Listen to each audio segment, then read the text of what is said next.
সমসাময়িক আন্তর্জাতিক নানা বিষয়ে আলোচনা করতে সিলেট থেকে যোগ দিচ্ছেন শাহজালাল বিজ্ঞান ও প্রযুক্তি বিশ্ববিদ্যালয়ের অধ্যাপক ডক্টর মোহাম্মদ নজরুল ইসলাম। জনাব নজরুল ইসলাম, আপনাকে স্বাগত জানাচ্ছি আমাদের ইন্ডিপেন্ডেন্ট সংবাদে। আপনার কাছে শুরুতেই যেটি জানতে চাইব যে জাতিসংঘে গণহত্যার অভিযোগ তুলে ধরার পরও গাজায় হামলা জোরদার করেছে ইসরায়েল। হাসপাতালগুলোতেও কিন্তু হামলার তীব্রতা বেড়েছে। তো এমন পরিস্থিতিতে আসলে যুদ্ধবিরতি চুক্তি কতটা সম্ভব হবে বলে আপনি মনে করছেন? দেখুন, ইসরায়েল যে মানবতা বিরোধী অপরাধ বলেন, গণহত্যা অথবা যুদ্ধ অপরাধ করে চলছে, ইসরায়েলকে তো থামানো যাচ্ছে না। এর প্রধান কারণ হচ্ছে যে যুক্তরাষ্ট্র প্রত্যক্ষ এবং পরোক্ষভাবে শক্তিশালীভাবে ইসরায়েলকে সাপোর্ট দিয়ে যাচ্ছে।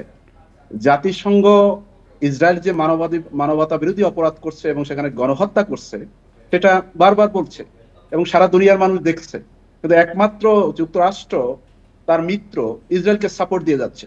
কাজেই যুদ্ধবিরতি কার্যকর হবে না যতক্ষণ পর্যন্ত যুক্তরাষ্ট্র এবং তার মিত্র শক্তি যারা আছে তারা ইসরায়েলকে এই সাপোর্ট দেওয়া থেকে বন্ধ রাখবে অথবা ইসরায়েলের উপর চাপ সৃষ্টি করবে। এটা আমি মনে করি যে এটা যুক্তরাষ্ট্রের উপরে নির্ভর করে। যদি আজকে যুক্তরাষ্ট্র শক্তভাবে কথা বলুক অথবা তাদের যে ব্ল্যাঙ্ক চেক সাপোর্ট ইসরায়েলকে দিয়ে যাচ্ছে এই গণহত্যার ক্ষেত্রে, গণহত্যা সংগঠনের ক্ষেত্রে, আগামীকালকে আপনি দেখবেন যে ইসরায়েল নমনীয় হয়েছে। কাজেই যুদ্ধবিরতি এটা কার্যকর মনে হয় হবে না এবং এক্ষেত্রে যুক্তরাষ্ট্রকে যথাযথ এবং কার্যকর ভূমিকা পালন করতে হবে।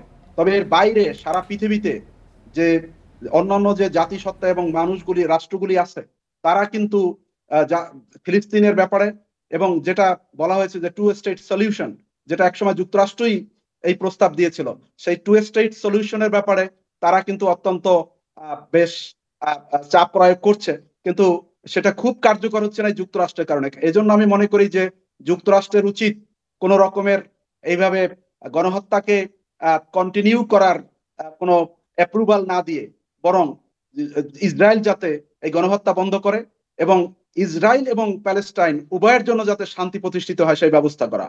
ডক্টর নজরুল, আপনি যেমনটি বলছিলেন যে এদিকে তো আবার সিরিয়া ও যুক্তরাষ্ট্রের চাপে ইসরায়েলের সঙ্গে নিরাপত্তা চুক্তি করতে যাচ্ছে, তো এই ধরনের চুক্তি মধ্যপ্রাচ্যের রাজনীতিতে কি ধরনের প্রভাব ফেলবে বলে আপনি মনে করছেন? আর অন্যান্য দেশের প্রতিক্রিয়াই বা কেমন হতে পারে এই বিষয়ে? না, এখানে একটা কথা হচ্ছে যে যুক্তরাষ্ট্র তো চাচ্ছে মধ্যপ্রাচ্যে তার যে প্রভাব বলয় সেটা বজায় রাখতে, সেটা ধরে রাখতে, এবং সেই কারণে আমরা দেখি যে যুক্তরাষ্ট্র গণতন্ত্রের ফেরি করে অথবা তারা ডেমোক্রেটিক প্রমোশনের কথা বলে। তাদের ফরেন পলিসির একটা গুরুত্বপূর্ণ বৈশিষ্ট্য হচ্ছে ডেমোক্রেসি প্রমোশন অন অ্যাব্রড।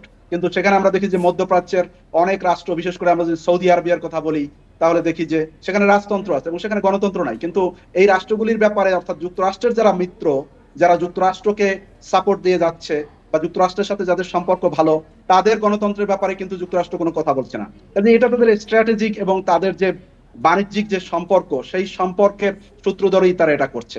তো এইভাবে চাপ সৃষ্টি করে যে চুক্তি করা, এটা মধ্যপ্রাচ্যের রাজনীতি যে রকমের শান্তিপূর্ণ রাজনীতি আমরা দেখতে চাই, যে কনফ্লিক্ট ফ্রি অথবা আমরা কনফ্লিক্ট যদি থাকে সেটা রেজলিউশনের যে প্রচেষ্টা, সেটা কিন্তু কার্যকর হবে না। যুক্তরাষ্ট্রের সাথে সিরিয়ার সম্পর্ক ভালো এবং সিরিয়ার যারা আজকে ক্ষমতায় আছেন তারা বেসিক্যালি যুক্তরাষ্ট্রের ব্যাকিং নিয়েই তারপরে তারা এই আসাদ সরকারকে তারা হটাতে সক্ষম হয়েছিলেন এবং যে কারণে তারা সিরিয়ার সরকার কিন্তু এখন যুক্তরাষ্ট্রের নিকট অনেকটা কিন্তু নির্ভরশীল। তো কাজেই যুক্তরাষ্ট্রের ক্ষেত্রে উচিত যে চুক্তি হতে পারে সে চুক্তি যেন উইন উইন সিচুয়েশন হয় এবং মধ্যপ্রাচ্যের যে অশান্তি, আরেকটি গুরুত্বপূর্ণ বিষয় কিন্তু সামনে এসেছে, সৌদি আরব আর পাকিস্তানের মধ্যকার প্রতিরক্ষা চুক্তি। এটা ভারতের জন্য আসলে কতটা মাথা ব্যথার কারণ হতে পারে? ভারতের পক্ষ থেকে বিচার করলে ভারতের তো মাথা ব্যথার কারণই হতে পারে, কারণ পাকিস্তান শক্তিশালী হওয়া মানেই ভারতের মাথা ব্যথার কারণ। আবার অন্যদিকে ভারত শক্তিশালী হওয়া পাকিস্তানের মাথা ব্যথার কারণ। সৌদি আরবের সাথে পাকিস্তানের যে সামরিক চুক্তি, এটা নতুন না।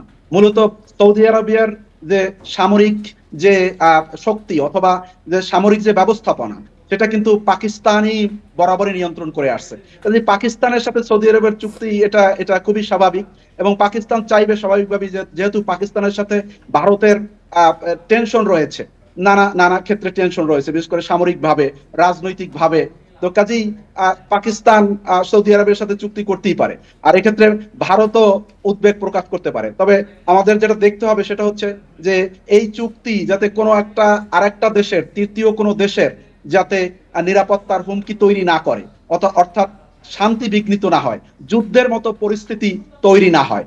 যদি সেটা হয়, প্রত্যেক দেশই তার নিরাপত্তার স্বার্থে অন্য দেশের সাথে সামরিক চুক্তি করতে পারে। কাজে পাকিস্তানের সাথে সৌদি আরবের সামরিক চুক্তিকে আমি অনাকাঙ্ক্ষিত অথবা অপ্রত্যাশিত মনে করি না। জি ডক্টর নজরুল, আরেকটি বিষয় আপনার কাছে সবশেষ জানতে চাইব যে খালিস্তান ইস্যু, এই ইস্যুটি নিয়ে কানাডা এবং ভারতের সম্পর্কে 2 বছর ধরে টানাপোড়েন চলছে। তো এমন পরিস্থিতিতে ভারতীয় দূতাবাস দখলের হুমকি দিল কিন্তু খালিস্তানপন্থীরা। এতে দুই দেশের কূটনৈতিক সম্পর্কে কি ধরনের প্রভাব পড়বে বলে আপনি মনে করছেন? না, এই যে খালিস্তান আন্দোলন এবং মিস্টার নিজ্জারকে হত্যা, আপনার মনে আছে যে কে কেন্দ্র করে তারপরে কানাডার সাথে স্বাভাবিকভাবেই ভারতের যে কূটনৈতিক সম্পর্ক সেটা একটা টানাপোড়েন তৈরি হয়েছে। এবং কানাডার মাটিতে সেখানে একজন কানাডিয়ান সিটিজেনকে হত্যা করা, সেটা কানাডা কোনোভাবেই ভালোভাবে মেনে নেয়নি, বা পৃথিবীর কোনো দেশই এটা মেনে নিতে পারে না। কিন্তু এখন খালিস্তান যে যে আন্দোলন এবং একটা রাষ্ট্র, শিখ রাষ্ট্র প্রতিষ্ঠা করার যে আন্দোলন, সেটা তো আছেই। তো কানাডা তো অন্য রাষ্ট্রের যে যারা নন স্টেট অ্যাক্টরস যারা আছে তাদের ব্যাপারে প্রকাশ্য কোনো সমর্থন বা এরকমের কোনো বক্তব্য আমরা দেখিনি। তো খালিস্তানপন্থী যে আন্দোলনটি আছে সেটা একটা নন স্টেট অ্যাক্টর। তো তারা স্বাভাবিকভাবে হয়তো চাইতে পারে যে ভারত সরকারের উপরে চাপ সৃষ্টি করা, অথবা যে যে কথা তারা বলেছে যে দূতাবাস দখল করা। তো আমি মনে করি যে কানাডা তো আসলে এটা অ্যালাউ করবে না যে দূতাবাস দখল করার। এটা একটা রাজনৈতিক একটা তাদের বক্তব্য, এবং এটা খুব বেশি যে কূটনৈতিক সম্পর্ক খুব খারাপ হবে বা এটা যে একেবারেই তলানিতে পৌঁছে যাবে, আমি এটা মনে করি না। তবে এই এই এই বিষয়টা ডক্টর নিয়ে নজরুল কানাডার ইসলাম, আমরা সাথে বুঝতে পেরেছি। আপনাকে অসংখ্য ধন্যবাদ আমাদের সাথে যোগ দেওয়ার জন্য।